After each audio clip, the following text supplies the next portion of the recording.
Good afternoon. My name is Captain Chris King. I am with the Westfield Fire Department. We are a full-time career department in the western part of Massachusetts. The fire department is made up of 90 members working from 3 stations and serving a primary response area of 46 square miles. In addition, we provide mutual aid to every neighboring community, over half of which are volunteer departments. As a department, we respond to roughly 9,000 emergency calls a year, varying in nature. I am speaking today on behalf of the department in hopes of securing a grant for gear drying equipment. In recent years, there has been prevalent studies that show how firefighters are exposed to a myriad of toxic products of combustion during firefighting and how those toxic carcinogens are causing high rates of cancer across the profession. The NFPA states that a firefighter faces a 9% increase in cancer diagnosis and a 14% higher chance of cancer death than the general population. As a department, we have made great strides in minimizing the potential for our firefighters to be in contact with these toxins. We have built a room specifically for our turnout gear in all 3 stations. This removes the turnout gear from the apparatus floor where it could off-gas contaminants into the general living quarters. Moving our turnout gear also decreases the potential from diesel soot absorption from our apparatus. The room is climate controlled and has constant negative ventilation to remove the toxins. The department also purchased gear washers, commonly called gear extractors, for all 3 of the stations. In addition, we have made it mandatory that all gear be washed immediately after structure fires, and that all gear be washed at least every 6 months or once a year for firefighters not regularly assigned to suppression apparatus. One of the struggles we are having as a department, however, is the mandatory washing after fires.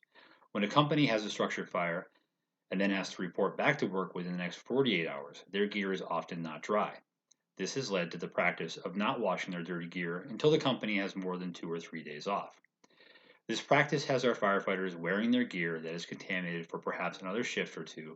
It also has them wearing it in the apparatus, cross contaminating the other equipment. We have attempted to make it mandatory, but the only other options are to have them assigned to non suppression roles, which is not possible for an entire fire company, or to have them wear old and outdated gear. The purchase of gear drying equipment for each station will cut down on the drying time and allow firefighters to clean their gear immediately following a fire, thereby adhering to the department guidelines. While the department has been committed to cleaner gear and the atmosphere within the stations, our budget constraints make it difficult at this time to purchase the dryers out of our annual budget.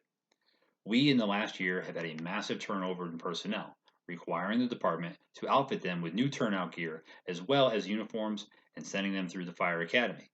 Our next 2 years will see the same heavy turnover in firefighters due to retirements, and the department will incur similar costs to outfit these new firefighters.